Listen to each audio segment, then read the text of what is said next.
thank you to Ryerson Launch Zone and all of the zones for inviting me to come. And so I think it's great that you're here listening about intellectual property. I was at a conference over the last 2 days about the fourth industrial revolution, about the innovation economy, and intellectual property is definitely front of mind in that more people, everybody, even just business people who have no idea or no interest really in intellectual property, should just have some basics about the mechanics of intellectual property and how it interacts in innovation, and also how you can help protect your assets and work around other people's intellectual property. So I'm hoping to give some good practical tips for you. And please jump in with questions if you have any. It'd be great if this is an interactive seminar as opposed to just me talking at you.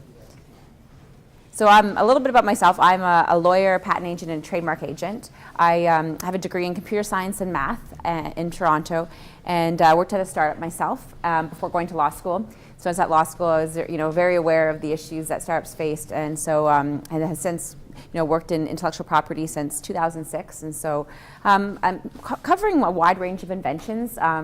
Focusing generally more on the computer implemented inventions, but also anything relating to like medical imaging, or just a lot of medical applications involve significant math components, but not so much on the pharma side of that. We have PhDs in genetics that deal with a lot of that stuff. So a little background about myself.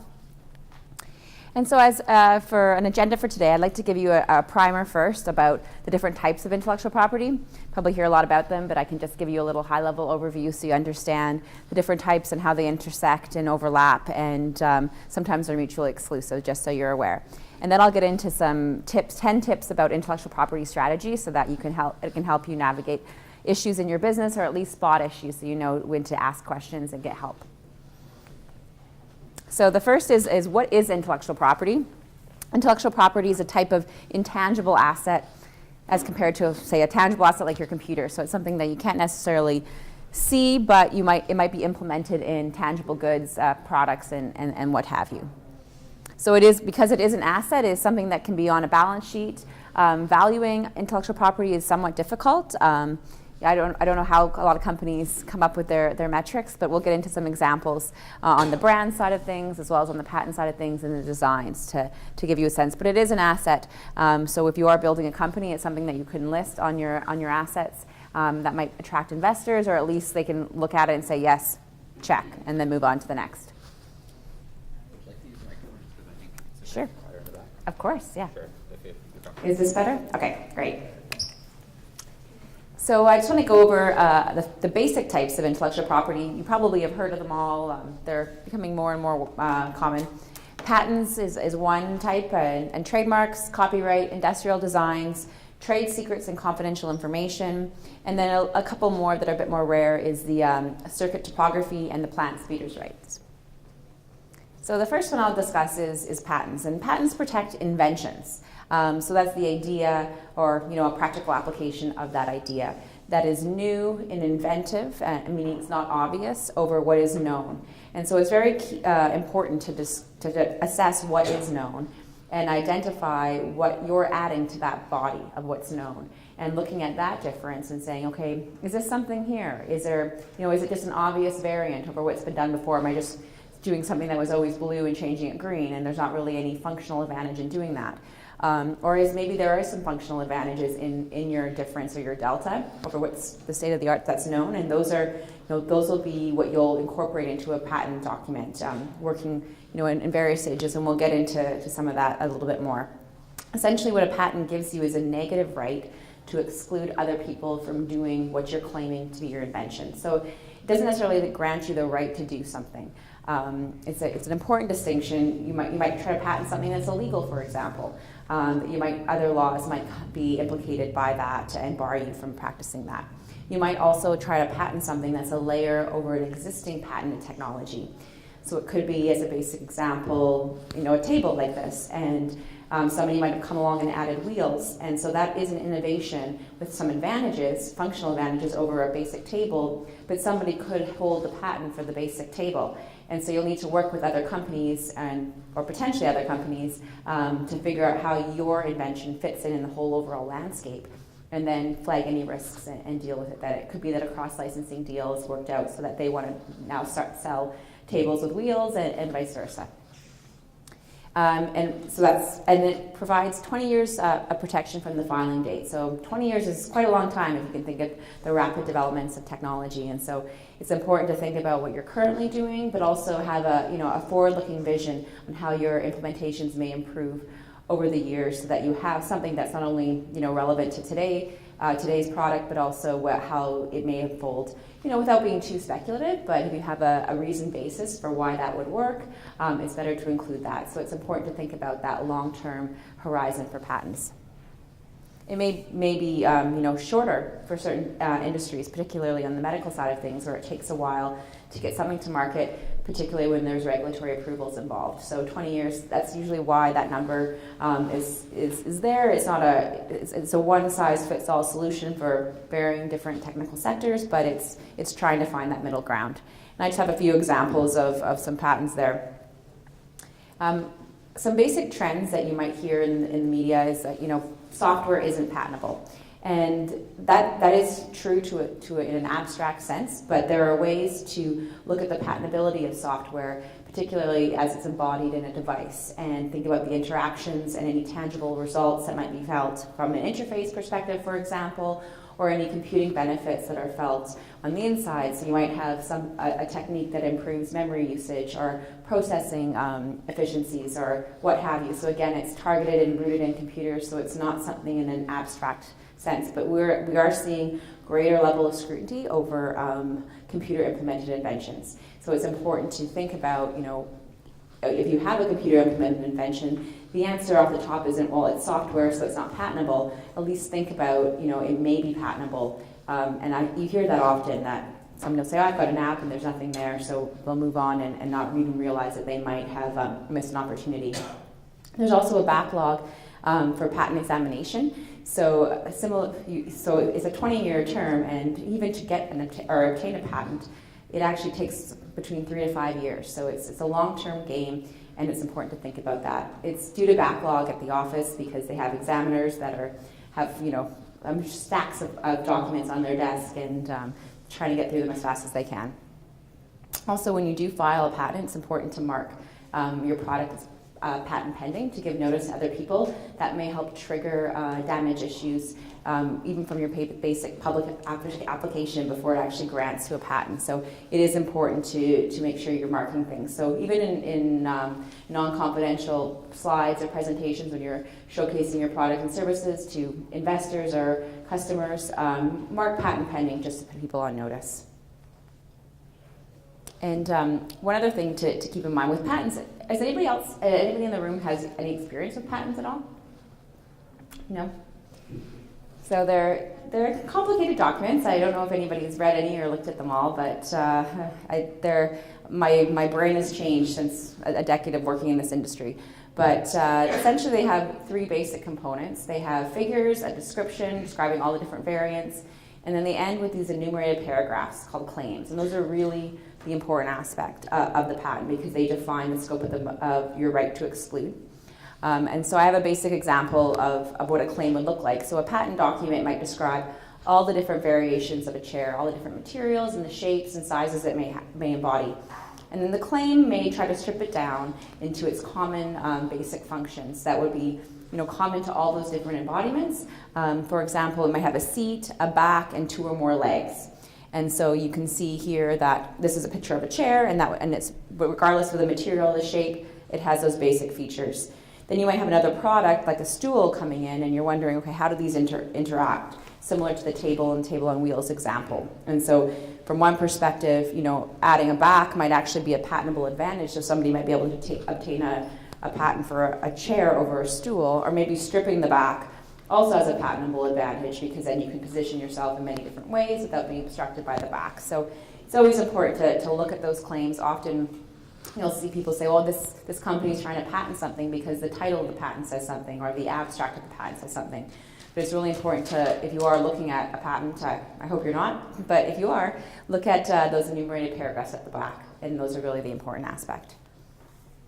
And one thing I just want to mention that's not in this condensed slide deck is that for patentability, disclosure is actually a very important issue. And disclosure can be a public disclosure even if you're only disclosing to one person. So it's important to think about that if you're if you are going to be presenting on your innovation and you haven't yet had to think about whether you should file a patent or whether it's even appropriate to, just be careful that even disclosure to one person that's not under an obligation of confidence could bar your chances at patentability in certain jurisdictions. Jurisdictions such as Canada and the US recognize that that's a bit onerous to put on somebody who may not even appreciate their rights and that they're actually losing rights in doing that. So they give you a 1-year grace period to follow up with a patent application. But it's important to track those dates of disclosure so you know when that 1-year period is coming to an end. And so you're able to talk to somebody before that date to secure that. And another option is to also put an NDA in place, but you always want to be cautious of relying on an NDA. They're often overly complicated documents and they have a whole bunch of stuff in there that's really not maybe the intent of what the offering is or the deal is. So I always am somewhat cautious to rely on NDAs, but they're something in case you need to do the disclosure, recognizing you need to bring investors on or what have you. So that's something there to keep in mind. The next type of intellectual property is a design, and you can see the intersection with patents. And design protects the visual features of a finished article. The design must be original, and it'll cover shapes and ornamentation, configuration, and texture. Whereas a patent is looking at more of the functional aspect, a design is looking at the visual aspect and not focusing on the function of that. And so I've had a couple examples of some shoes. You also probably have heard, I also have the famous iPhone interface screen, and that was actually largely the battle between Samsung and Apple in the US was over their design patents as opposed to their utility patents, which would protect the functionality. It was actually the look of those icons and the look of the phone with the home button at the bottom. And so there actually can be quite important assets for a company, and they're shorter term, 10 years, but they're actually easier to obtain than a patent. It's a shorter turnaround time, so as a patent, it takes about 3 to 5 years, as I mentioned, to grant.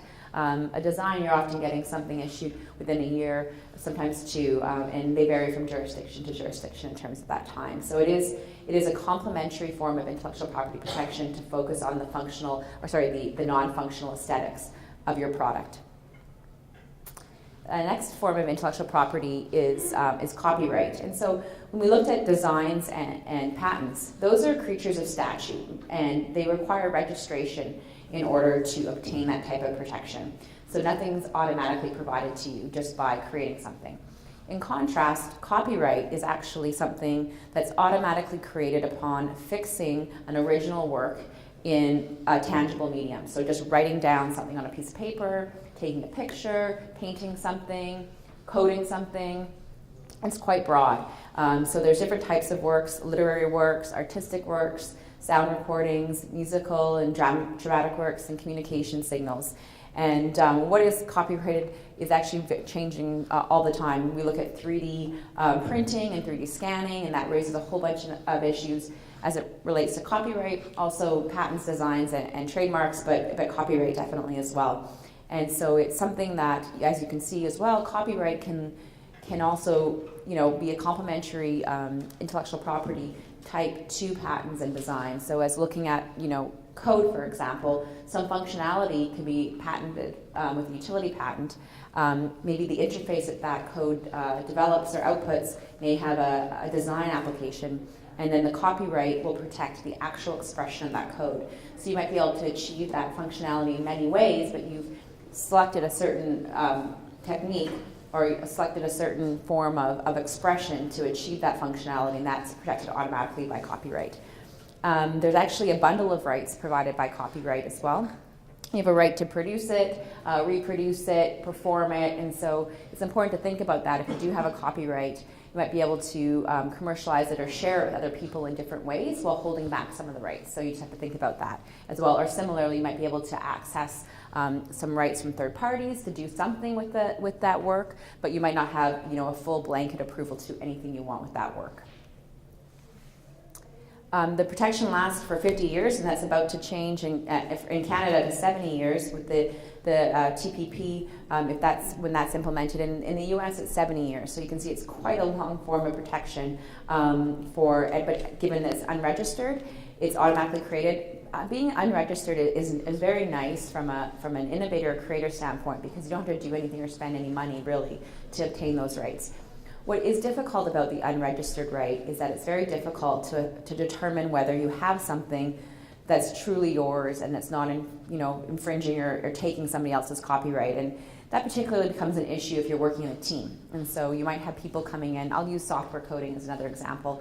And so you might have developers that are actually taking snippets of other people's code out there, and you might even, the whole organization might not know that's happening. And so it's a very real issue. So it is difficult to ascertain whether your code is clean from that, but it's nice that it is automatically protected. And there is no requirement for publication, so it can be secret still, and we'll get into some secret forms of protection where that's important. You were first, and then. Oh, I was first. Okay, yeah. Yes. So to copyright something, I assume there's a cost involved with that. Do you know typically a candle with that? No, there's actually no cost. Sweet. You get it right automatically by creating it and fixing it in a tangible medium. So if you think about the idea and you haven't fixed it on anything, then no. Then you haven't actually obtained that copyright yet. But once you fix it, if you want to register the right, if you want to register it, you can pay, I think it's a couple $100 to the Copyright Office. The only, you can register something, but at an early stage, it's probably not the best use of your resources unless you wanted to enforce it. And so if you did find somebody infringing it, and you wanted to start an action about that infringement, then at that time you can register the right. But you can register it also to show ownership and put notice out there. But a simple way to give people notice is just put a little C on the bottom with the date and the owner, so that people can identify that is copyrighted and know and say, they can't say, oh, I didn't mean to take that, or I didn't know. So I can just do that whenever I feel like. That doesn't count as registering it.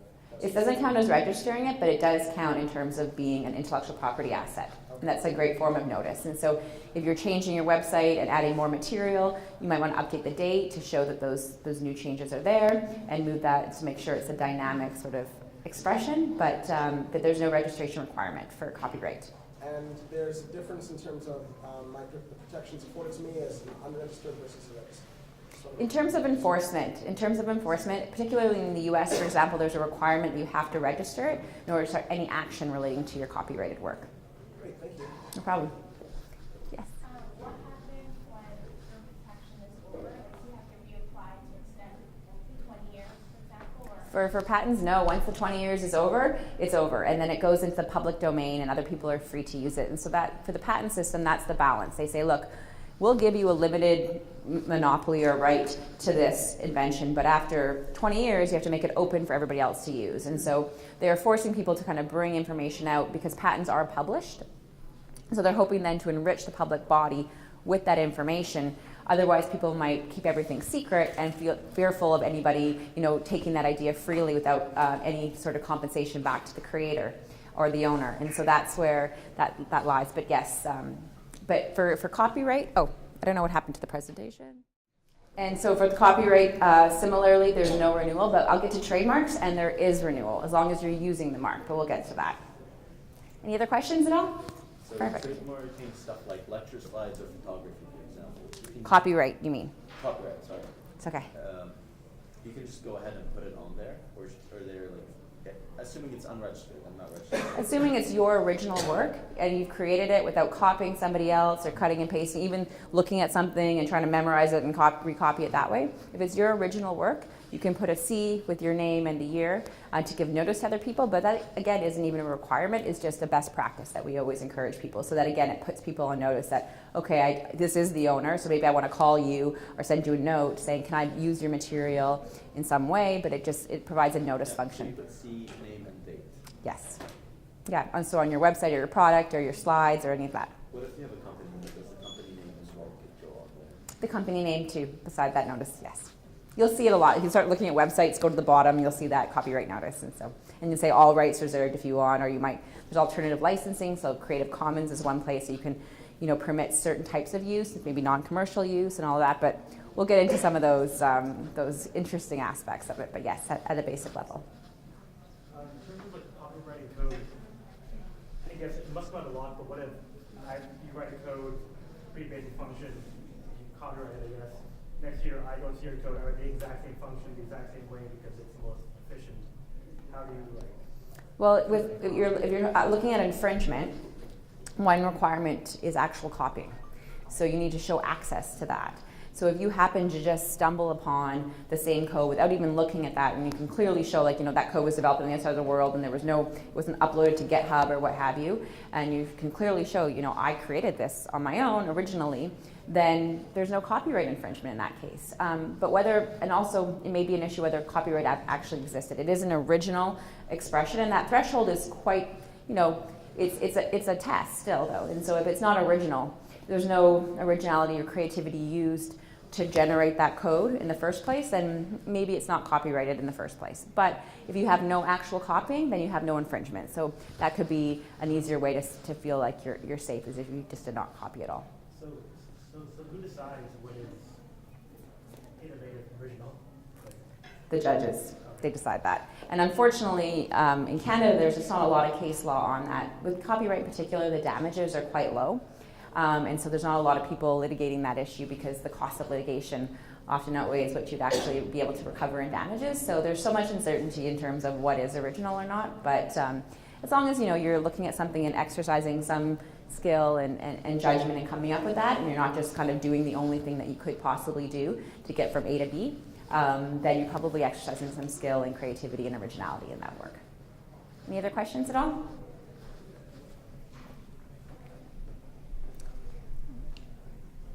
And one other thing I should mention about copyright is that we talked about them being a bundle of rights. And something else that exists with copyright is something called a moral right.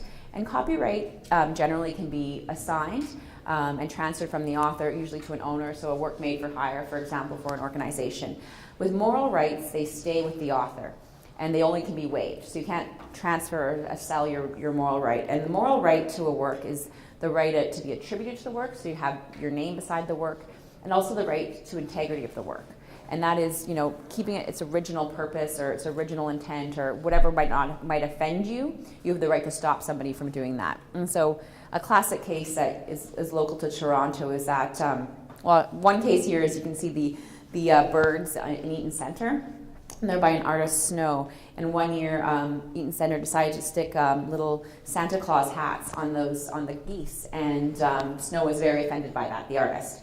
And so he demanded that they remove those. And so this is one case that came out of moral rights. And so he actually still held those moral rights. And so he had the right to demand Eaton Centre to remove those little hats from those birds. A similar example is there's etchings on the sidewalk. I think it's around Queen and Spadina. Etchings, I think it's about sewing, essentially, because it's in the fashion district area there.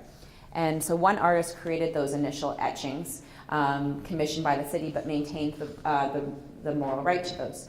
And another artist came along and marked them up with chalk to give color to them and kind of build on top of that. And so the original artist demanded that the city remove the chalk on top of it because it offended his integrity to the work. And so they did that, and then the other artist came back and put it back again, so there was a little bit of battle back and forth. But that, you might have seen that in the media, but that was the moral right driving that decision by the city.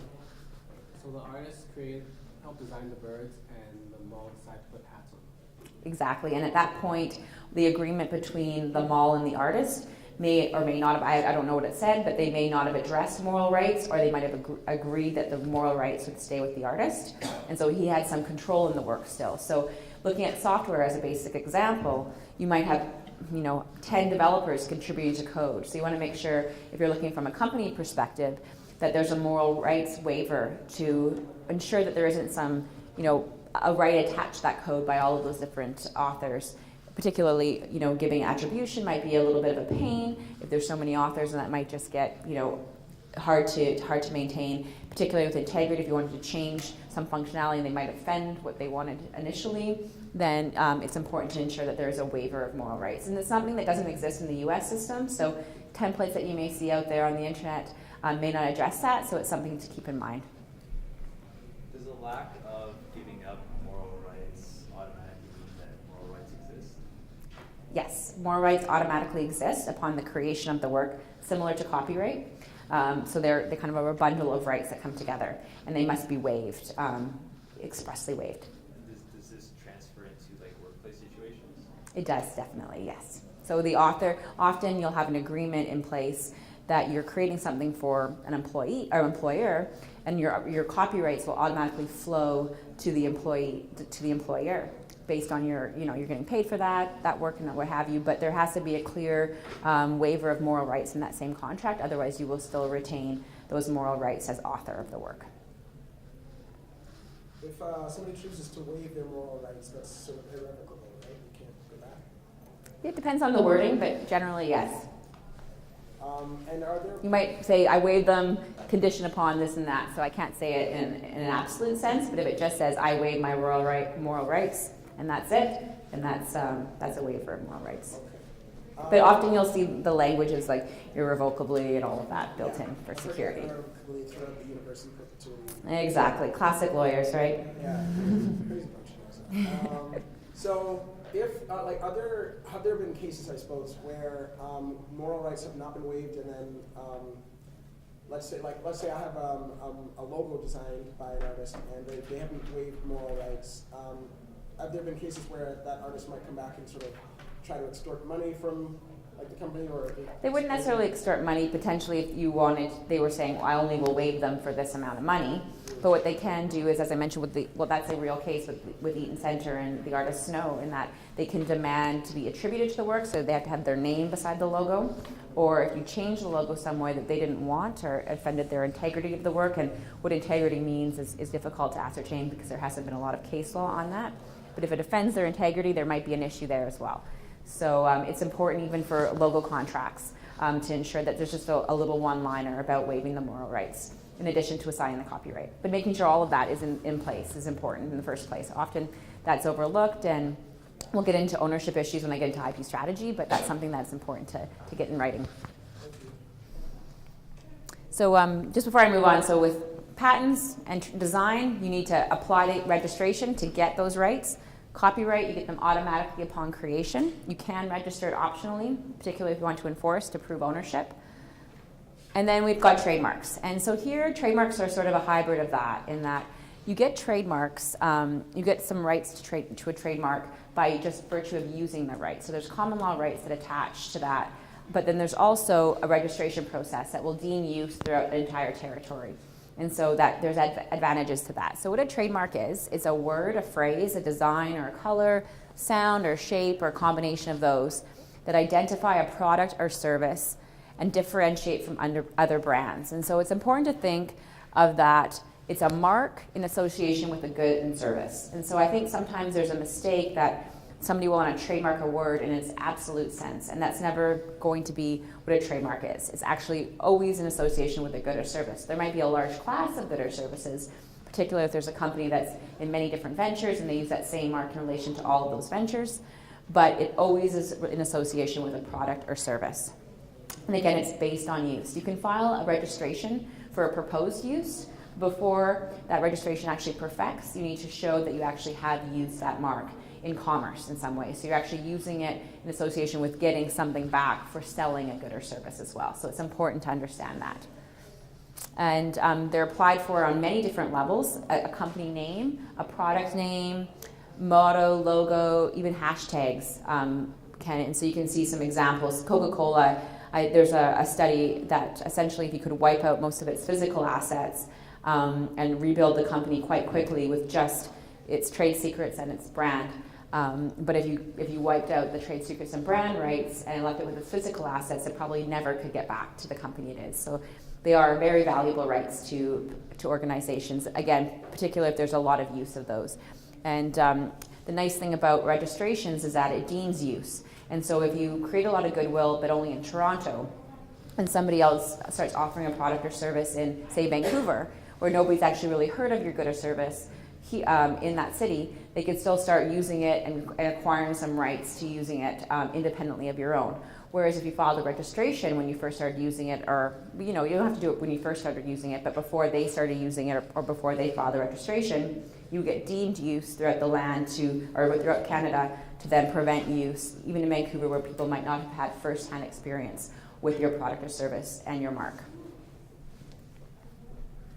So So here's a couple best practices for brands. The key with a good brand, is you want to have something that's distinctive and not merely descriptive. So looking at a computer, you probably wouldn't want to call your good computer, right? It's a little bit generic, or even CompU or something just very, very descriptive of what that good or service means. Or it's better actually to have a coined word or an arbitrary word. So you can think of Apple in association with computers. So it's sort of arbitrary why this fruit would be associated with a computer, or coined terms like Starbucks have stronger form of protection because there's no way that it's just descriptive of that good or service. And it's also more unlikely that somebody else will have a similar mark, and so it will keep it not so crowded in the marketplace. So if there, say you said CompuShell, and somebody else came up with Compu something else, then your form of protection is going to be much more limited because it's more likely to have other people have that comp in association with the computer good. Suggested brands are also very good, particularly if they have extensive use. So Second Cup is an example of that, where it suggests coffee or some hot beverage, but it's not saying hot beverage store or anything like that. Also, it's important to track the date of first use of the mark in association with a good or service, and keep a specimen of that. It's required in certain jurisdictions, but it's also just helpful record keeping to prove that you have. So if you have an invoice, or we started offering a product or an app on the App Store, just do a screenshot of that App Store offering with the date. It's really easy to do, and just tuck it in your file, and at least then you can easily ascertain the date you started first using it. Because again, there's no registration requirement, so it might be helpful to show that early use. It's also important to look at other marks that are out there and being used before you start adopting a mark, because you might run into trouble with somebody else's mark. And that's actually an increasingly common issue. And it's a shame you see companies who have very innovative technologies or very innovative products and services, and they, particularly if it's an actual product, and they start creating lots of products, spending all that money, marking them all, and then only discover that they're running into somebody else's mark, and they get a cease and desist letter or something like that. And now you have all of this, inventory with your brand on it that you need to now rebrand and figure out how to do that. So it's important to have awareness about other uses of the mark, and practical things like looking at domain names and social media handles, because in this day and age you want to be able to secure those and as part of your overall brand strategy. And so it's clearance searches are very very important to do. Again, as I mentioned, registration isn't required, but it is very helpful. It deems use throughout a territory, and it also may prevent other people from using something similar or confusing with your mark. And you want to also be careful to use the brand consistently and in the way it's been registered. So if you've registered for Poppy Top, just making that up, make sure you always refer to it the same way, the same spelling, the same look. If you have a space between it, then consistently use a space between that, combining it. So be consistent and avoid variations if possible, because the right attracts that exact mark. It doesn't have to necessarily have the same font or style. If you're looking at a word, if you're looking at a logo, it does. And so just be careful about what you're looking to adopt as your brand, and be consistent with that. Similar to copyright, you want to be able to provide some notice. So if you're going to be using your brand in a slide deck or on a website, or even on an invoice or materials, just put a TM beside it if it's unregistered, or a little R with a circle if it is registered, to give notice to other people that it is your right. And similarly, you want to avoid making your mark generic, and so you want to avoid using your mark as a noun. And so it's important to call it, Poppy Computer, as opposed to just being a Poppy. Otherwise, you might risk the chance of losing your mark altogether. And so Thermos is an example of that, where it became so commonplace with the actual container, but just calling the thermos the container, that I don't know if they actually lost it or they were close to losing it. So then they had to ensure that people in the marketplace were actually calling the thermos container. Similar with Xerox, there was a period of time where people were calling a photocopy a Xerox, and so they had to actually spend hundreds of thousands of dollars on a marketing campaign So people were calling it going to a Xerox photocopying machine just to make sure that they didn't lose that. So that's important as well. Often you'll think of a brand that describes your product and service and you want to use it as a substitution for that product or service, but make sure to just have that sort of generic reference afterwards when you're using it. And then the next form of intellectual property is confidential information. And this is often viewed as a soft form of intellectual property, but it's actually a very important form of intellectual property. Again, no registration required. It has to be secret as well, and make sure to keep it secret. And I'll get into a little bit more on that. But it covers, your business strategy, your customers, your prospective customers, your know-how, all of your intel. And so it's a very important form of intellectual property that you need to respect as that. So if it is confidential, keep it confidential. Mark it as confidential. Don't circulate it broadly. Particularly don't mark slide decks confidential and then start doing open presentations about that. And just making sure that you view it as your intellectual property asset and treat it as such. That's why I wanted to put this slide up. Under that same umbrella of confidential information is a heightened form of protection for trade secrets. And that is a particular form of intellectual property that has extreme safeguards around it to keep it secret. Often it has to have commercial value because it's kept secret, and you have to use reasonable attempts to keep it secret. And it's becoming more and more common for this to be an issue, particularly if you're going to be working for different companies. It's usually an obligation on somebody, the employee or the person who has knowledge of that trade secret. You might be prohibited from competing with that company if you were to go off on your own or to work for another company. And trade secret protection is getting stronger and stronger. It's even being criminalized in certain circumstances in certain countries. Canada's even looking to do that as well. So trade secrets are a real issue. They're an important asset for a company. Think of like the Coca-Cola recipe, for example. But it's important to be aware of trade secrets and treat them as such. So only disclose on a need-to-know basis. Often only one person really needs to know the true trade secret in the company. Sometimes even divide it even further amongst a group of people so that no one person knows everything. So as you can see, this is just a basic example on how intellectual property rights can overlap. So here's a smartphone as a classic example. We can guess some of the intellectual property rights that you might see in this smartphone. So there could be a design on the look and the shape, maybe the keypad layout. Similarly on the interface, the look and feel of the interface, there might be some patents protecting the back-end functionality, or even maybe the user interface features, or even maybe the way the keypad works in connecting. Maybe it's an improved keypad for if you spill water on it or something like that. It has some sealing in it. Also, there could be trademark protection on the BlackBerry, so you see both the logo as well as the name BlackBerry there, and so that's another form of protection. There's often trade secrets, so on the back-end server, we probably never will know what's going on there, and so they might opt to not file a patent, or maybe file a patent for a more higher level abstraction from that back-end code and keep that as a trade secret or confidential information. And so that's all on the sort of the intellectual property primer on all the different types of intellectual property. Does anybody have any questions at all before we go into sort of strategy? Yes. So just on the confidential information, you said that was inherent. If someone finds out about someone else's business strategy or something like that, they go and implement it, they're going to block it. I mean, what does the sort of litigation look like for that? So it's called misappropriation of confidential information. A more common case you'll see is an NDA is signed. And then between a large company and a smaller company, this is sort of the classic example that people talk. And then they say, great, they learn all the information about the smaller company or vice versa. It could be two medium-sized companies. Learn everything and they say, you know what, we're not really interested in that right now. And then a year later or 2 years later, the other company launches a similar product. And so there's some inference that they might have taken that confidential information, particularly if there's an NDA in place that describes it sort of at a high level, that functionality. And so there you'd have to look at the NDA, but also look at the common law rights relating to intellectual or confidential information and figure out, was there a misappropriation in a way that would implicate that business. I think there was a case, I think it was Schweppes. There was also a confidential information case regarding customer lists as well. So those are confidential. Somebody took those customer lists, left the company, and took that information with them. And because that was at a heightened level, it wasn't just plain copyright on its own. It also had confidential information in there. So those are the kinds of circumstances that exist.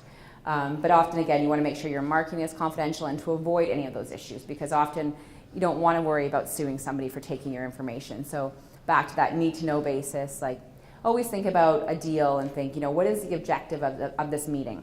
And what do I need to disclose in order to achieve that objective? I think people are naturally very excited about their products and services and want to oversell them as much as possible. But you always have to think about kind of holding back as much as you can and avoid that disclosure at all. And then you avoid any issues about somebody taking them and having to deal with it in court, because it's expensive and time consuming and not something you want to deal with. Sorry, you first? Yeah. In the event where there isn't an NDA present, Mm-hmm. and someone takes information that you told them to use it in a way that affects your business, or like is malicious about it, is there any claim to that? There may be, depending on the circumstances. So if there was a sort of an obligation of confidence, depending on the relationship between the two parties, there may be an implied obligation there that you might be able to have recourse to. If you said there's no written NDA in place, but you said this is confidential, you have the material that's marked confidential and you show it to them, you follow up with an email after the meeting saying, by the way, we talked about this, and to confirm that we just agreed that it was confidential. And that's the circumstances, you might have something there to build. So those are best practices. So when you are in a meeting, take detailed notes, even email it to yourself so you have a date associated with those notes. And so you have some metric to show this is what we talked about. And then, like I said, follow up with a short email afterwards saying, yeah, by the way, that what we talked about X was all confidential. And please let me know if you disagree. That way, if they don't answer, then it's kind of assumed that they have to kind of do some proactive, have something on their side to enforce that. Yes. I have a separate question, just like in the workplace, if you don't sign a non-disclosure, it's a question, and it's not like a business critical thing that you made, like, do you still own what you made, or is it things that you put on? Well, there's a couple things going on in there. So if you own something, that's one issue. But looking at confidential information, you don't sign an NDA. But it's the nature of the workplace that this is the type of thing that's typically confidential. They may have a marking on it. They might send an email saying confidential in the subject line. So you should know it's confidential and treat it as such. Your employment agreement may have reference to that as well. So it doesn't necessarily need an NDA to have that protection afforded to it. On ownership is a different issue. So looking at any particular asset, there should always be some written agreement in place. It could again be applied by the circumstances, but it's always safer to have a written agreement in place. And so similarly, looking at your employment agreement, there may be a clause there saying, anything you've do in the scope of your employment, from these dates, or Monday to Friday, or it could even be broader than that, will be captured into that. So actually there will be an automatic transfer upon creation of that work to the company that may be followed up with an assignment or something afterwards. So then if I never sign a contract like that, then the spreadsheet I made is still both of us, or is it only that? I just kind of wondering. It could be yours. But it depends again on the circumstances. If you're an employee in an employment relationship, there might be an implied obligation that you do transfer because they're paying you or something like that. But you might actually even agree that would not be the case. Where it gets more on the side of you owning it is if you're an independent contractor, so you're working for a bunch of people and they hire you to come in, then it should be in writing stipulating that transfer of rights. So there could be joint ownership as well, and you can stipulate that. But it's more often one party or the other that owns it. Let me just look at the time quickly, so I have a sense. Okay, I think we'll go till, I think it's 8 o'clock they said, so we'll. So I'm just going to go through 10 points about intellectual property strategy, and similarly jump in if you have any questions at all. So the first point is navigating the IP minefield, and here it's that idea that you shouldn't be, be an ostrich with your head in the sand. You should be aware of what other people are doing. So this is not so much focused on your rights, but looking to see what other people are doing and who are the competitors in the space, who are the big players, what is the similar technology, what is the state of the art. So you can do a lot of this searching yourself for free. I actually have a couple resources for patents as well as for trademarks on the slides that you can check out.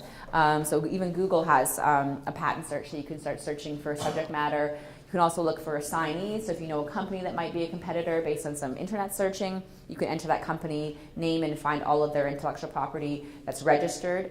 So some things like copyright you might not be able to find, but at least for patents and trademarks, You can identify those. You can also look for an inventor, so you happen to see this one person popping up all the time, and you know there's sort of a trailblazer in this certain subject matter. You can search for that inventor name as well on the search form. So again, it's helpful just to have awareness. And there's a quote from Rumsfeld that's like, there's things you know and things you don't know. And you try to reduce the unknown unknowns and try to increase the known knowns or the known unknowns. And so just be aware that you'll never be able to find everything, but try to increase the amount of things that you do know, or at least you can respect that you don't know. For patents, as a basic example, there's an 18-month confidentiality period from the filing to the publication of the patent document. So it could be that you'll do a search and not find something in relation to a competitor, but it's only because it hasn't published yet. So make sure to be proactive, but also do those periodically to make sure that you're up to date on that information. Let me just see if I have anything else on this.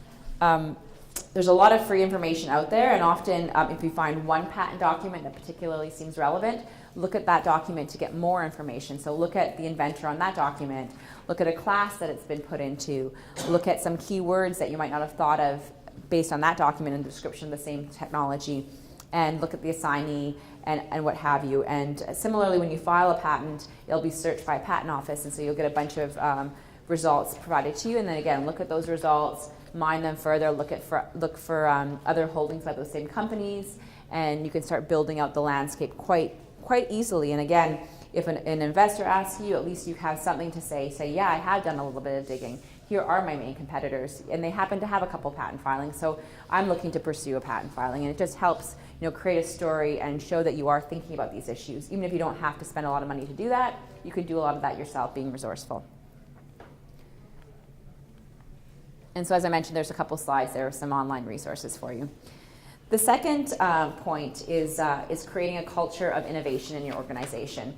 And I know we're looking at startups and you're pretty early stage and you might have only a few people in your organization, but it's important to think about culture from the get-go, and you often probably are in many other respects thinking about your culture. But I think it's important to think about the innovation culture of your organization. So you're empowering your company to create your intellectual property assets, because as we saw, they're derived from humans, from people, and so you need to motivate people, you need to inspire them, and you need to help them identify them and develop them and improve them. So talking about them, about the state of the art to your employees, or talking about the problems that you're seeing with existing art. They might come up with some novel solutions, and those solutions can come from anywhere. And so you're starting to see more and more of this. You see awards and forums and contests for idea sharing. You see hackathons, for example, either internal to an organization or external hackathons in a way to bring ideas out or solutions out.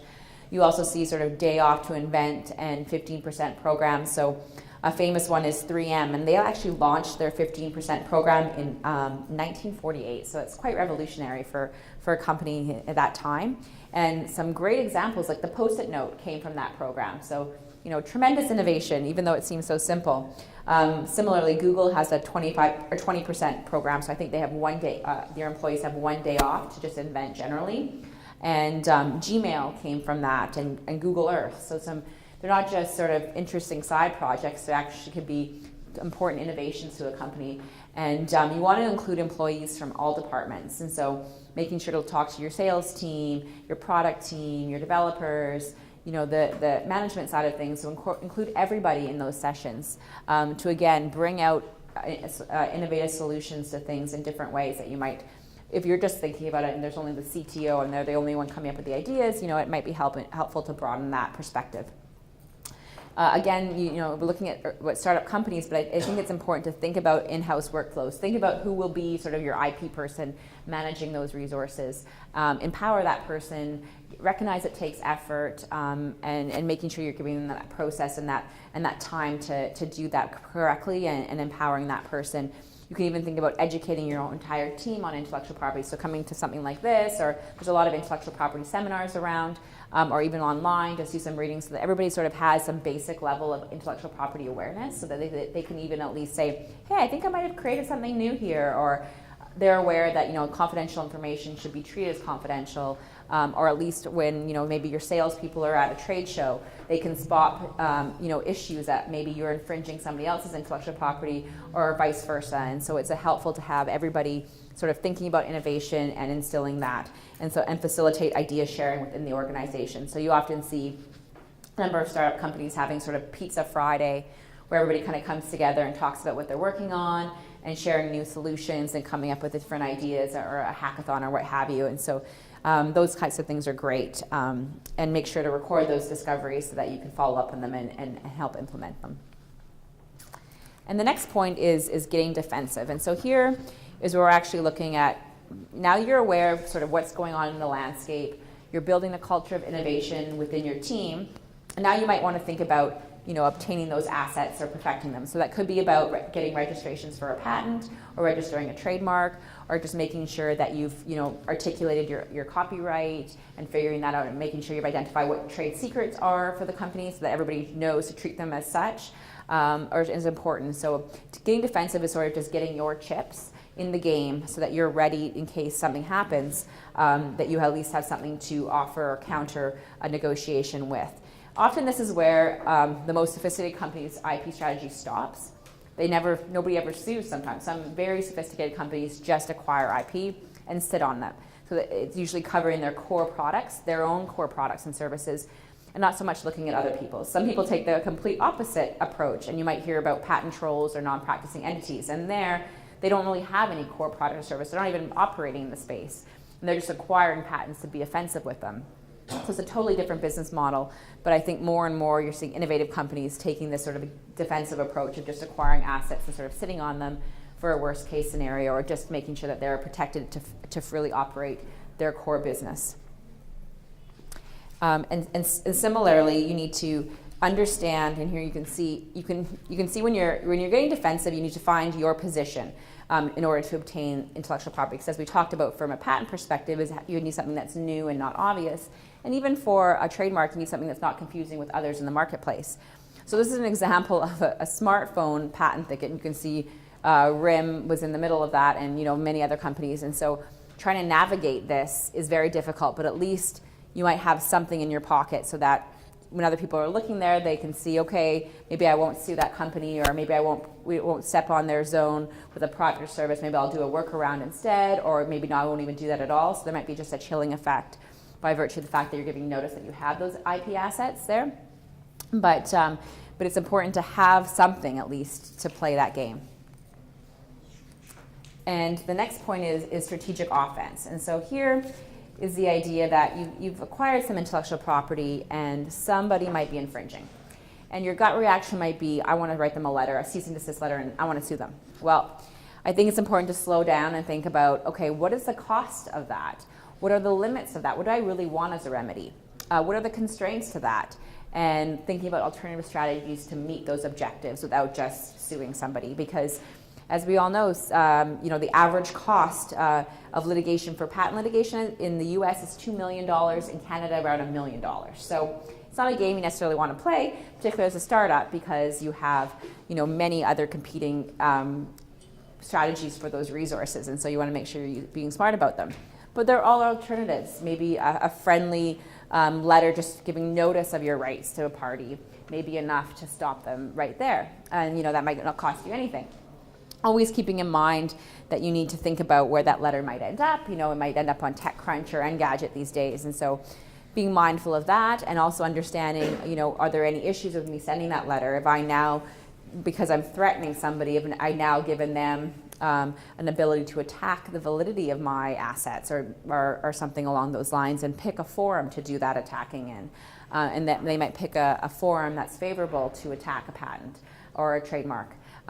Versus a forum that's more patent holder friendly. And these are issues that come up a lot in the United States, not so much in Canada, because we have a federal court system that deals with most of intellectual property, short of some of the common law rights that attach to copyright and trademarks. But most of the issues are dealt with at the federal court, so they don't really have that. Whereas in the States, it's crazy how this is such an issue in certain rocket dockets, they call it, like the Eastern District of Texas. There's a city called Marshall, Texas, and I forget exactly. I think it's they have like 500 people in the city, but I think it's like 70% of all patent cases are held through that district because it's so patent holder friendly, and so often a lot of trolls will go there, knowing that they're probably likely to get a more favorable verdict from the jury if they're the patent holder then defending that suit. So getting to that district is actually really important versus another district like Northern District of California, where the average jury member is just a bit more savvy in technology. And so it's, you know, generally more likely that if you're trying to defend against an infringement attack, you might, or invalidate a patent, the jury might have a better appreciation of what is known out there before. So these are important issues to consider. You know, you often definitely want to be engaging legal counsel or getting some legal advice at that stage, but at least you're kind of thinking about offense and thinking, you know, maybe just suing somebody isn't really my best bet, maybe working a deal with them, and maybe they want to become a strategic partner or something along those lines. So just recognizing that there are constraints and it is expensive. And you also want to think about strategic offense with just interacting with competitors and customers. And so again, at trade shows, you might want to educate the people that are representing the company there about looking for potential infringers or what you do when you see one. Maybe they want to walk up and say, hey, by the way, we're going to sue you or something, kind of manage that a little bit more. And so the next point is picking the winners. And so here is that the idea that, as we saw, patent protection or trademark protection and copyright protection is very long term, and confidential information and trade secrets can be indefinite as long as you keep that information secret. And so you want to make sure that, particularly registrations, they cost money, and they don't cost money just to file them; they actually cost money to maintain them.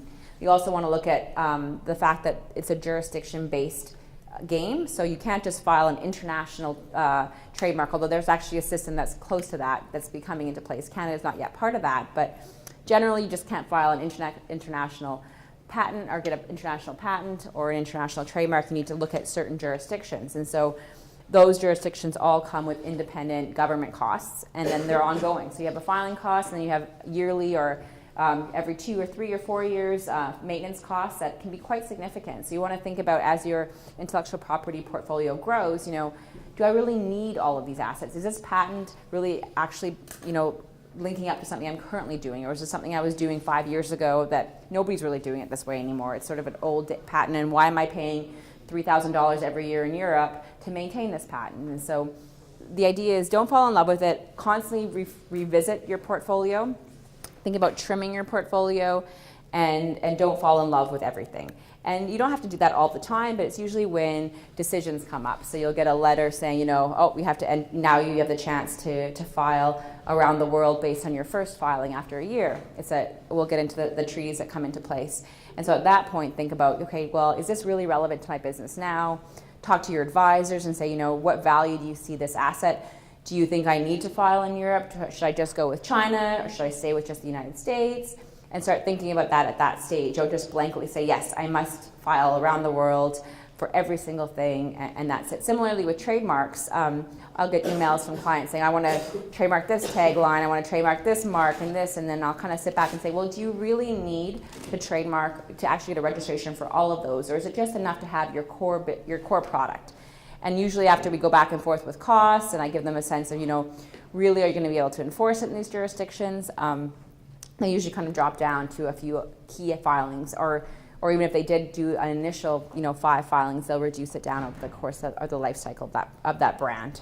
So it's important to try to look at the brand or on your patents and other assets and think, you know, is this really important? Is it worth the cost? And sometimes it's difficult to figure out if it's worth the cost, because these are intangible assets and it's hard to put a value on it. That's why it's great to work with your network of advisors, your investors, and ask them what their perceived value is of your IP assets. But at least, again, you're asking that question as opposed to just marching along. Also, you want to try to defer costs as much as possible. So there are international treaties in place that allow you to do a filing in one jurisdiction, and then for trademarks, you have 6 months to decide whether you want to go into another jurisdiction and claim priority back to that first filing, which might be important if another intermediate filing occurred. With patents, you've got a 1-year period of time.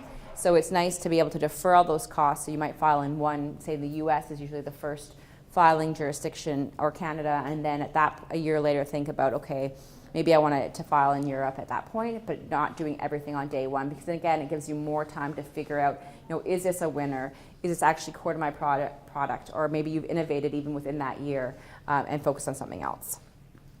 And that's pretty much all for that point. And the next point here is back to picking the winners is showing the money. And so it's here. It's looking at the value of your intellectual property, and investors typically expect to recover their investment with, say, 10 to 15 multiple within 3 to 5 years. And so the patents will help to increase the valuation of your company. If it's there's truly an innovation. Don't just file a patent for the sake of it, but if you can truly show, this is the state of the art, here's my difference, and here's my advantage. It's an easy way to articulate that to an investor and show value by just having a patent filing. So it might be very helpful to just even have one filing from an investment standpoint, but making sure that you're always bringing that filing back to your actual product or service and your innovation. And it's not just sort of one feature that you're not even practicing and then nobody's actually doing it in the marketplace. And so it's helpful to bring it back to your product and service, but also to competitors' products and services, particularly big players or companies that will be maybe triggering higher damage awards or maybe willing to an acquisition or a deal with you because you hold that patent on something key that they're actually doing and you were doing it first. So I think it's really key to look at your core technology, look at your intellectual property, and show a mapping between the two to help those investors see the value there. And as a basic example, you can think of Nortel, and it's a sad case in a way for Canadian innovation, but at the end of the day, they went bankrupt, and at that point, they sold their patents for $12.5 billion still. And that was all that was left. So you can see that there really, truly is value in patents. Similarly, I talked about Coca-Cola, where if you wiped out their physical assets but gave them their trade secret and brand, they could rebuild the company. But the flip, they probably could never rebuild it without their brand and without their trade secrets. And so these are true assets for a company, sometimes their largest assets. And there was actually a slide at a presentation I was at yesterday, and I think they showed that intangible assets now are about 80% of the value of most large companies in Canada and abroad and the US. And so intangible assets are only going to be increasing. Yes, they're going to be physical assets. They're going to add value to the company, definitely. But I think these intangible assets and intellectual property is a core one, is a great way to add value to your company and help differentiate from your competitors. But again, always being able to articulate that value as much as you can, so that you show investors and other people, this is where the value is and this is how I'm thinking about it. And then you can also think about, how do I actually want to get some dollars from this? So it could be, as I mentioned, a licensing deal where you're an early stage company and you see another player in the market that you're probably never going to take down and you don't want to. You might be able to strike a deal with them to permit use of your technology for a royalty cost. And so you might have an incoming revenue stream into your company that might be quite valuable to the company, passive income, steady income coming in, and then you can build around that. And if you strike one deal, then you probably can get a couple more, shopping around to other competitors. Often you'll have to keep that one deal confidential, but maybe you can talk about the existence of that deal and that alone, and you can kind of work that into your initial conversation with the first company, and then leverage that to build out that asset. So again, increasing that cash flow. And you've seen that, BlackBerry was a company that did that quite nicely, is take enable some early licenses to get money into the company through their intellectual property from a get-go. And also you want to look at sort of replacement costs. So if you couldn't do something, or if a competitor couldn't do something because you had a patent covering it, what would it cost them to have to work around that, or to take that functionality out of their product and achieve something subpar? And then again, that's another way you can try to articulate the value into your intellectual property. And a basic line I have here: what is not valued in money is usually rarely valued in fact. So if you can try to put some basic value proposition around your intellectual property, even copyright, as we talked about, something that you can actually quite cheaply define for the company as a company asset, is very helpful to do that. Just building it out. So it would exist in addition to the technology itself. So you'd say, I've got this software product, or I've got this medical device, and then you can also talk about the intellectual property that exists complementary to it, but separately and independently from it. The next point is on ownership.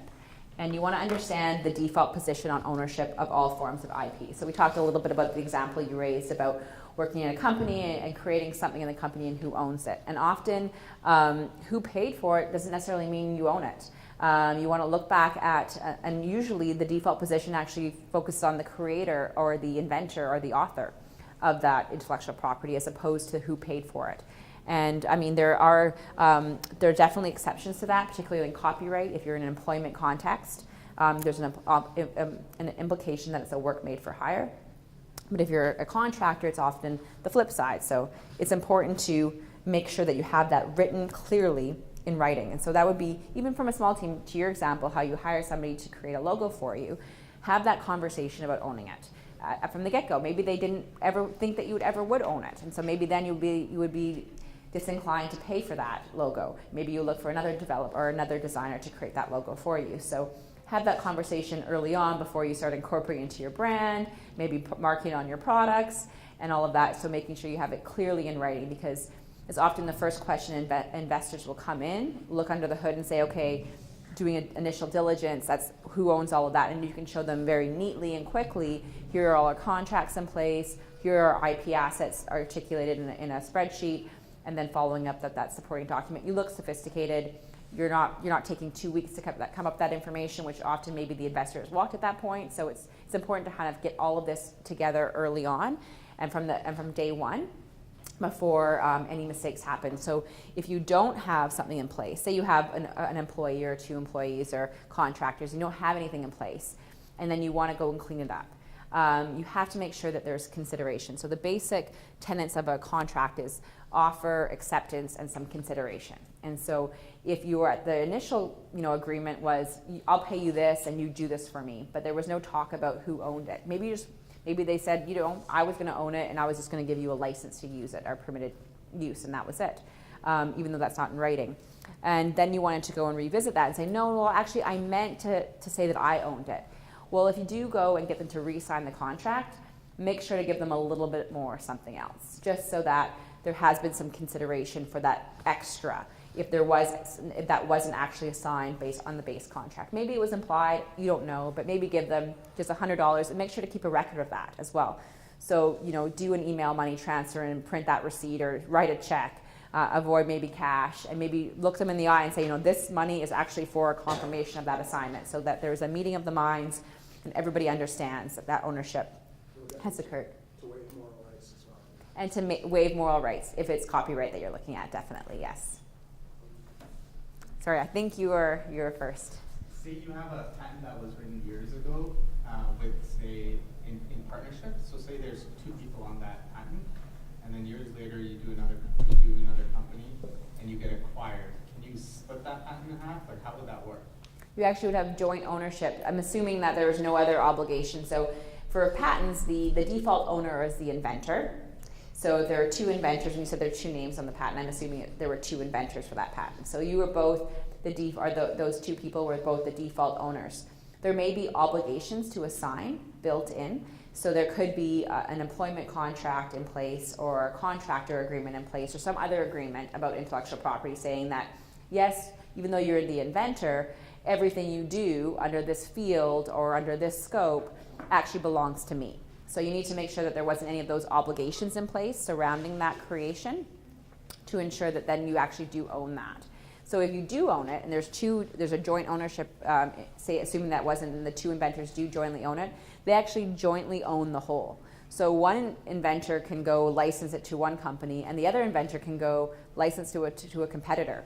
So it's actually a truly important issue, ownership of those assets. And if one, particularly in mobility in the workforce, that inventor might not even be employed anymore. So if you did want to clean it up, they might be out the door, and it might be tracking them down, and they might be working for another company at that point, and it might be actually very expensive to get that confirmatory document that you have to top up the payment a little bit, and they might demand something higher. That's why it's really important on day one when you're looking at your team, thinking about, okay, what conceivably would this person be contributing to the team, and maybe just out of a precaution, which I often recommend, particularly if it's a creative endeavor or a creative venture, is making sure everybody on the team signs a document like that all IP flows, even the founders. So it seems weird that you're wearing the owner and the employee hat, but even a founder should have an assignment to their own company. That's the intent, because that's something that investors will look at, because otherwise it's almost like it's titles essentially to the assets that they're putting the money into the company for. And so if they don't do their diligence and there actually isn't title to those assets, I mean,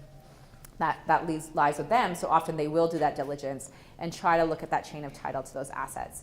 And so if it's your code, for example, and you had 15 developers working on it over the course of 5 years, and then you're ready for a big round at that stage, that will be a question asked. And if you can't answer that or figure out, who did create this, and oh geez, 10 of them already left, and I don't even know what country they're in anymore, and trying to figure that out actually can be a thorny issue, and often the investor will walk. Sometimes they don't care. Sometimes they say, sure, I've got a greater appetite for risk, but it's more important, I think, if you want to ensure that investment's coming into the company, to have that in place.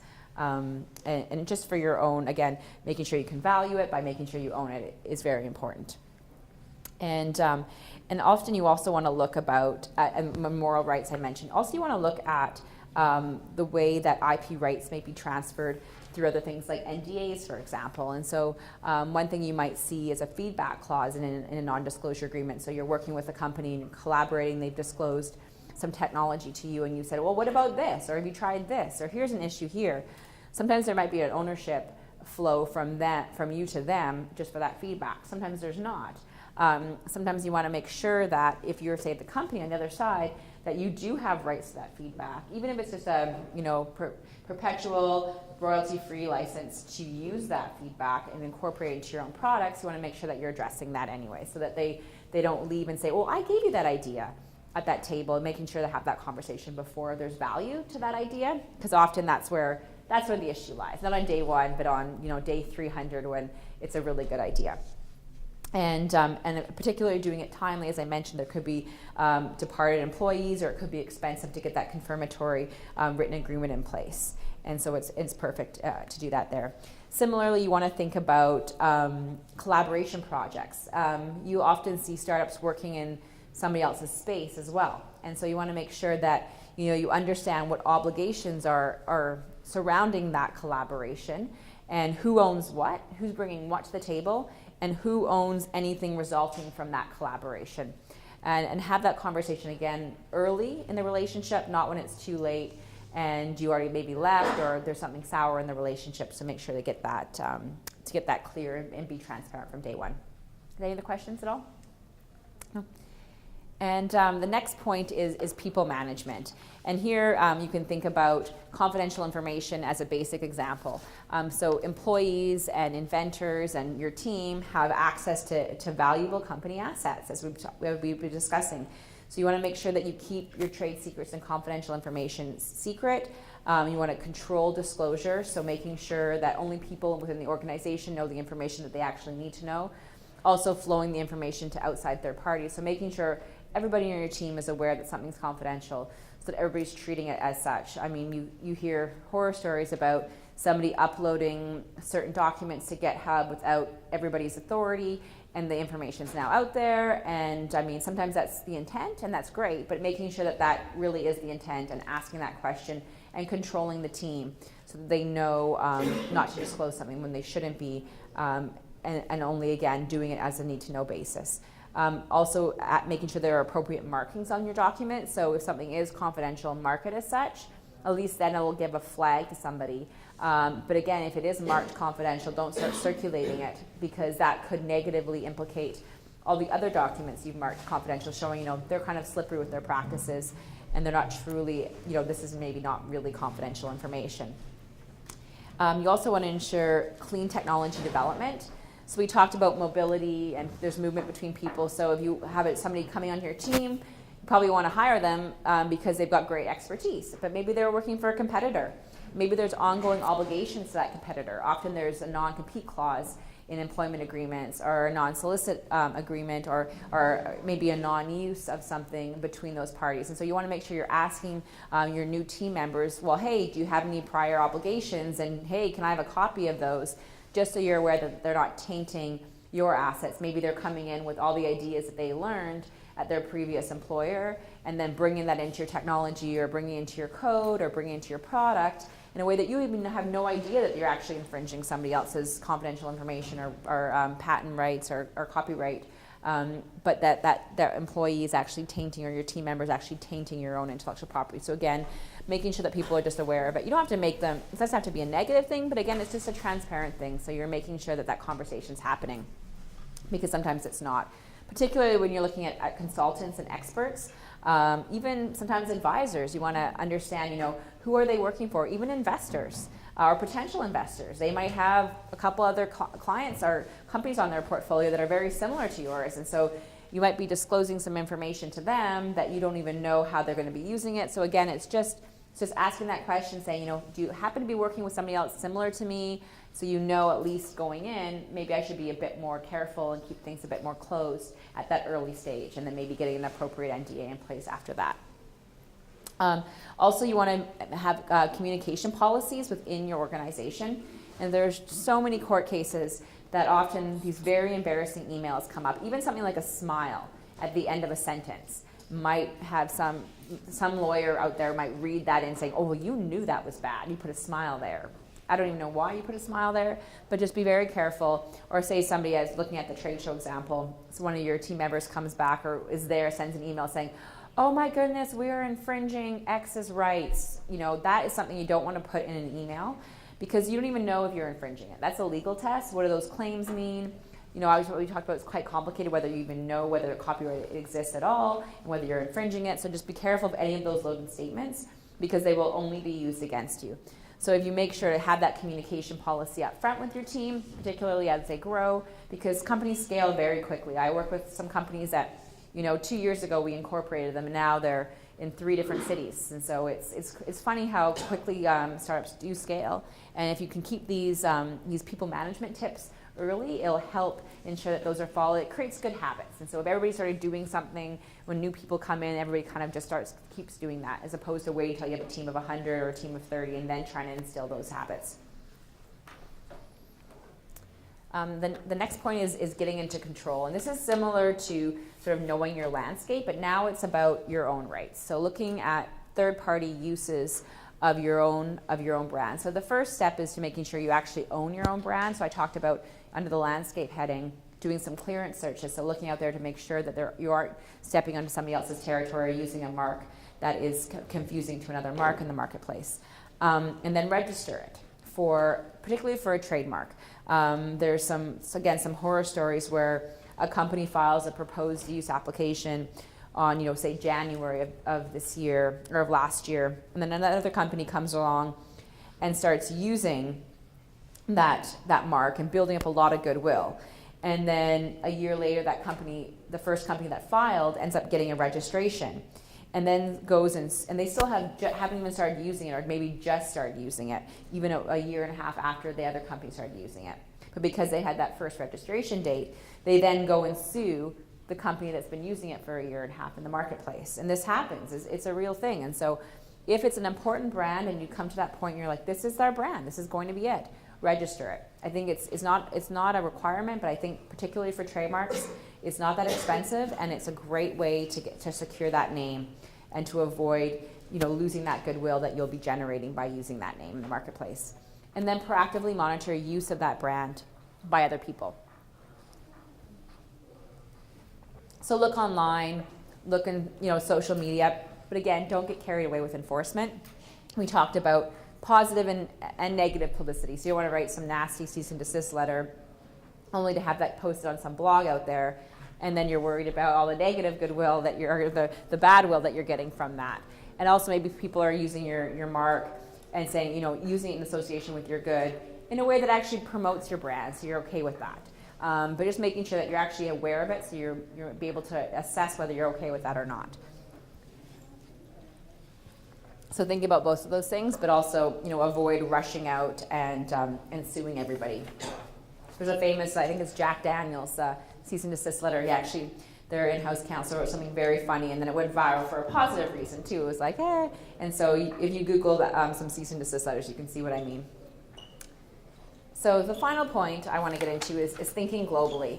And so right now you might be thinking Toronto, you might be thinking Canada, or you might be thinking one other city in the world, and that's it. But you want to think about your long-term goal of the company. Maybe it's just to be bought out next year.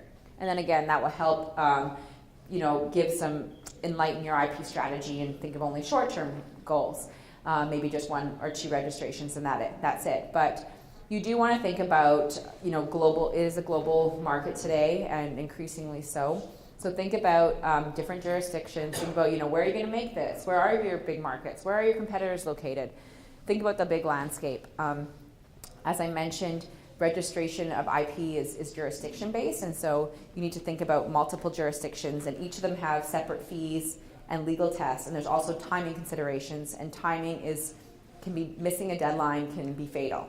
And so just being aware of those timing considerations is very important. So if you do file a provisional patent application on your own, for example, making sure to flag that date, or talking to somebody, an advisor, and saying, I filed it on this date, so you're aware of what happens, a year from that point, or how you should be getting ready for those dates that trickle from that first filing, and flagging that.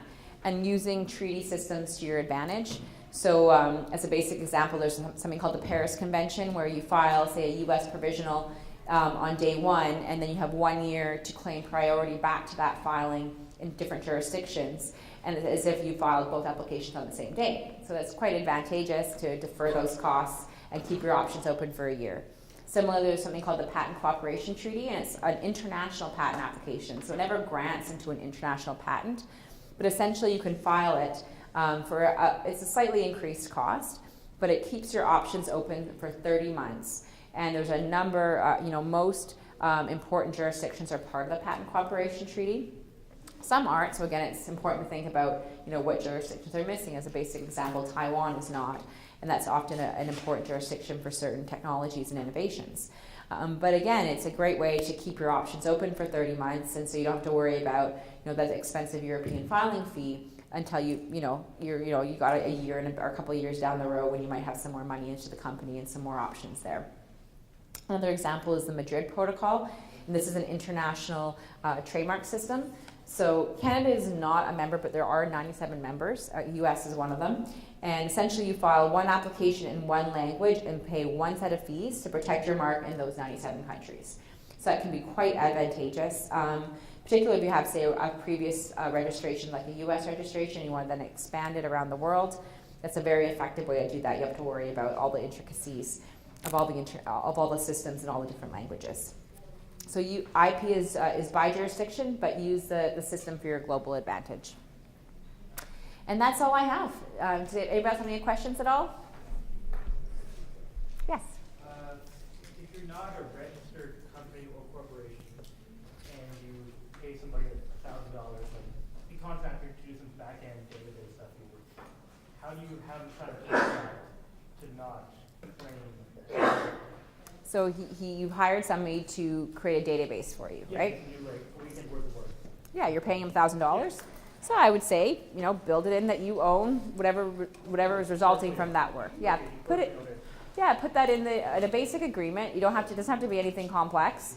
Put your parties' names, and just say, you're creating this for me, and set it out that way. Work with legal clinics. We have a legal clinic as well.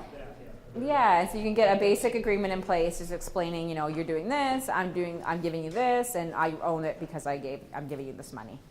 Yeah, like the templates for this, you have to write it. Yeah, no problem.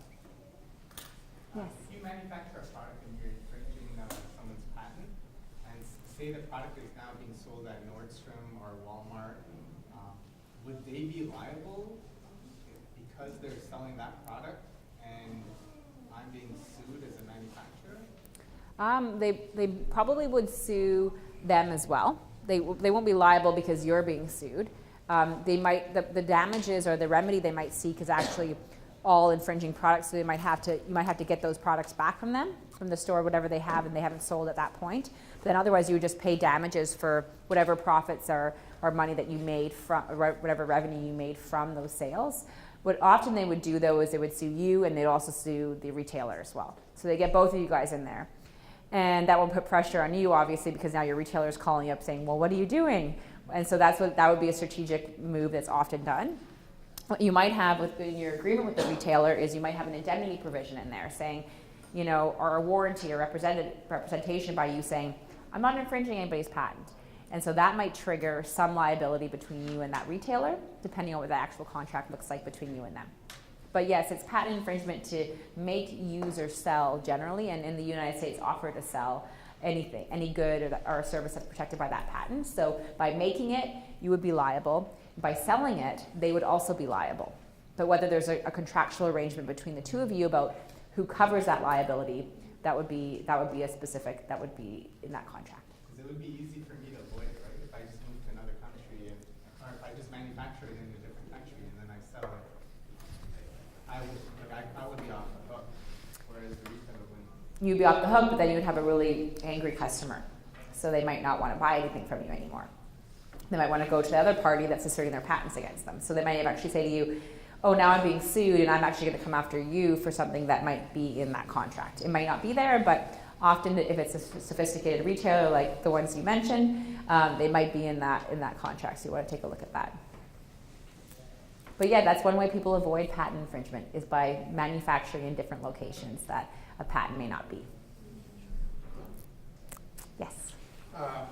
Speaking of U.S. provisional patent and this patent cooperation treaty, so if it's beneficial, why people typically file a provisional U.S. patent rather than this patent? The patent cooperation treaty? Yeah. Well, what you can do is you can file a provisional patent, say January 1st, 2015 or 2016, and then on January 1st, 2017, you can file a PCT patent application claiming priority back to that provisional application. So often you'll see the two systems working together.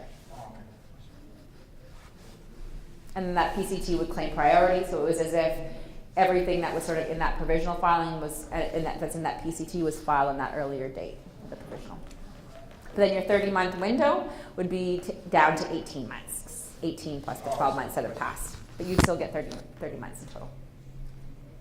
So when working in startups and then you end up outsourcing some stuff to freelancers, right? And then you want to hold hard evidence against the exchange that's happening.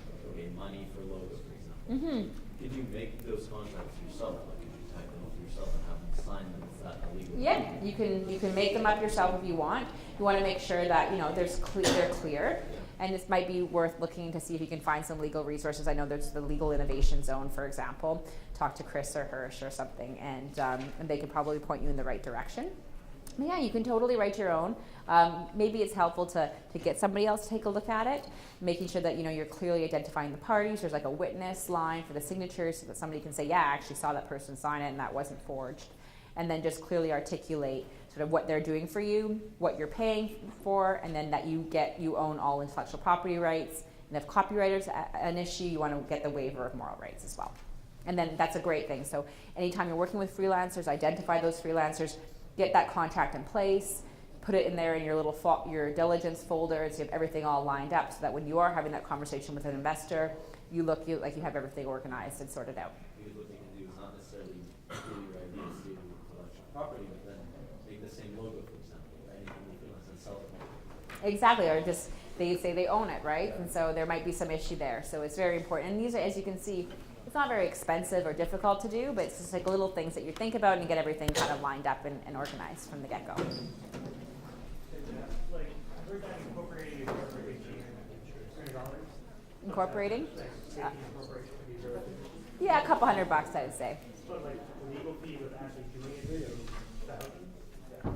It depends on where you go. I think you find a number of startup-friendly lawyers. As a basic example, we have an innovation clinic where most of the work is done by clerks and articling students with supervision by associates and partners, particularly if there's a complex issue. But as a thing like a corporation, we would do it with no legal fees.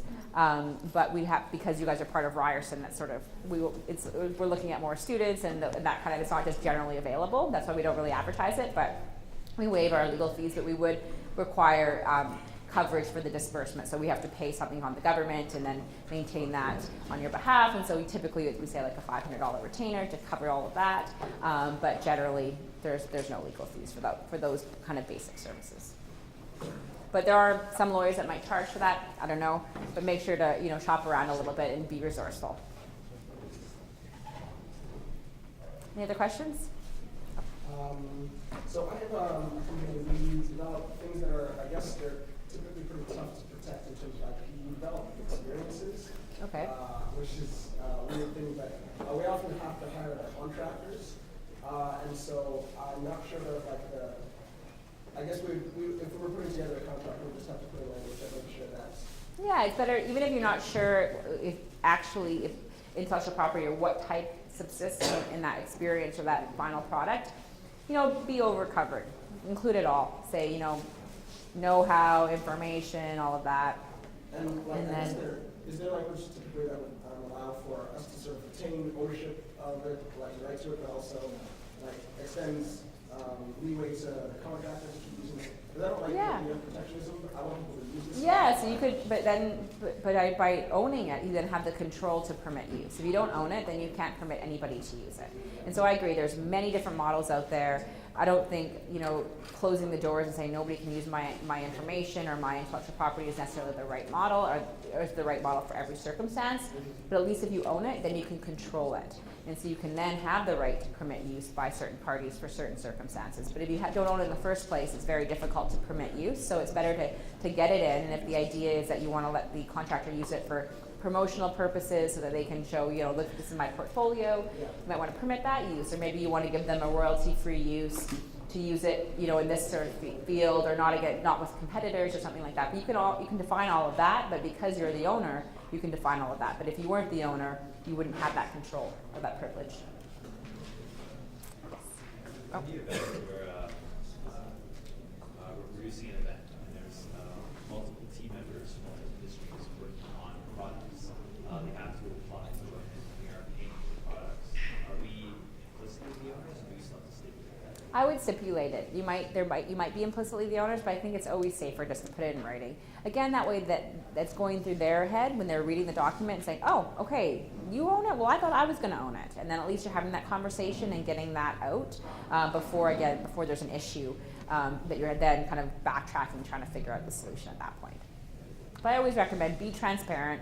Say from the get-go, don't be sneaky. Say, I plan on owning this. What do you think about that? What do you think is a fair price for that? Because you don't want to necessarily have burning anybody or leaving that bad bridge because that, it'll just be out there. And so if everybody kind of thinks that it was a fair deal at the get-go, then hopefully that fairness will continue through the relationship with that person. Any other questions? You got any question? No? Okay. Great. Oh, one more question? Sure. Well, thank you everybody again for inviting me to this. And let me know. I think my contact information is there.